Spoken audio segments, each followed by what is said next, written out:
Shannon Bream has been a familiar face on Fox News for 16 years. She's recently been promoted to host of Fox News Sunday.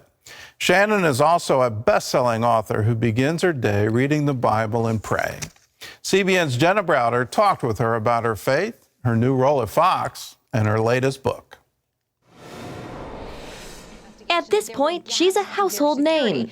Part of this, they say, was because of the pandemic. Shannon Bream, longtime Fox News anchor and correspondent.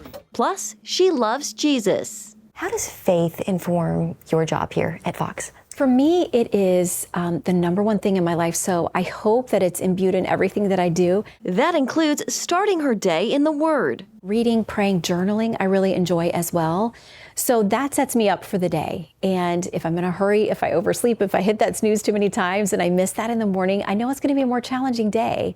But God goes with us as believers and walks us through those things. So for me to spend that time with him in the morning and lay that foundation is how I do everything else. Shannon started at Fox News back in 2007. Since then, she's held many positions at the network, most recently being promoted to host of the highly esteemed Fox News Sunday. It is an amazing show because it's one of these Sunday shows that puts down the marker for political discussions, and it has such a long tradition and history before I got here. So when I joined, there was already this excellent team of researchers and bookers and producers in place. So it's been a real privilege to walk into that and to say, okay, what new can we add, or additional twists, or how can we reach more viewers, younger people, different people who may not be as involved in these political conversations? Is there an issue that you've, I guess, found most difficult to cover, or maybe most interesting to cover? I think Ukraine's been really difficult. I think that Vladimir Putin, when he went in, thought a few days, I'll take what I want, Kyiv will fall, and I'll take what I want of Ukraine. Never seeing the resilience and the grit and the determination, underestimating that in the Ukrainian people. We've had journalists there repeatedly from day one. We lost two of our colleagues, and Ben Hall survived but suffered devastating injuries.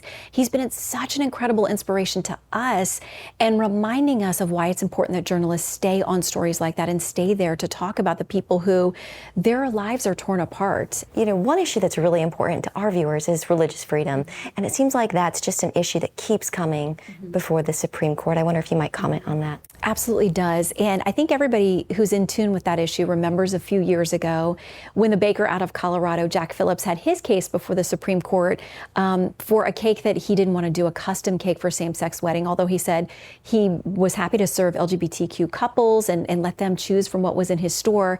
But it got to this question of what do Christian business owners, what is their obligation in the stream of commerce with people with differing viewpoints? And the Supreme Court really didn't resolve all of the underlying issues in that case, so they're back at it now.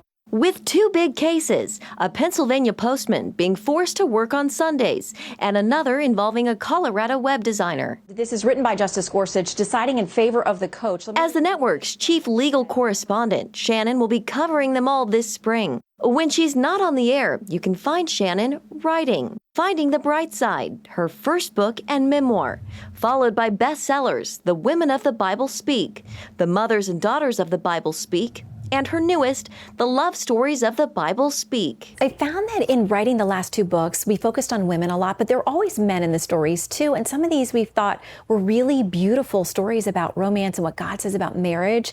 And all of these things that he designed, and maybe Christians sometimes are uncomfortable talking about, the sex, the romance, the dating. But obviously God designed all of those relationships for us. And we thought there's so many beautiful ones, from Adam and Eve to Song of Solomon, that some people are hesitant to try to dig into that and actually figure out what that means to our marriages in our lives now. Tell us a little bit about you and Sheldon. So we've been married 27 years, and our favorite saying we say all the time is, like, we are not perfect, but we're perfect for each other. And we feel like we've made this lifelong commitment. And if you're married for more than 5 minutes, I say, you're going to have a dust up of some kind. But I think when you've made your vows before God and your family, and you have the support of your community, your Christian community, your church community, that will get you through a lot of rough waters. Shannon admits they've had their ups and downs like everyone else, Sheldon being diagnosed with a brain tumor shortly after they got engaged, and Shannon having long dealt with a painful eye disease. Through it all, though, they've been there for each other. He's my best friend, which I think is an added bonus to being in marriage. And I just think we really try hard to model what God has set out for us.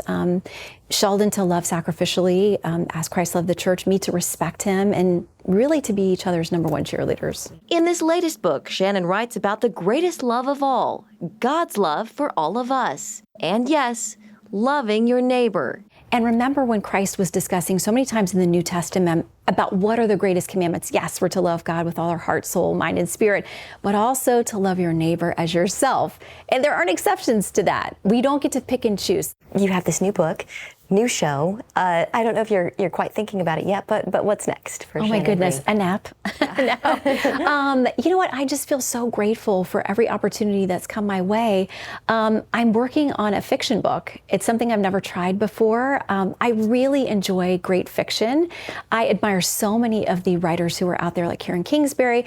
Those who are no longer here, like Jane Austen. I'm a big fan of Fannie Flagg, and so not that I can measure up to what they do, but I would aspire maybe to. I think there are ways that you can share messages and encourage people through fictional stories as well. So maybe one day I'll get that done. In Washington, Jenna Browder, CBN News.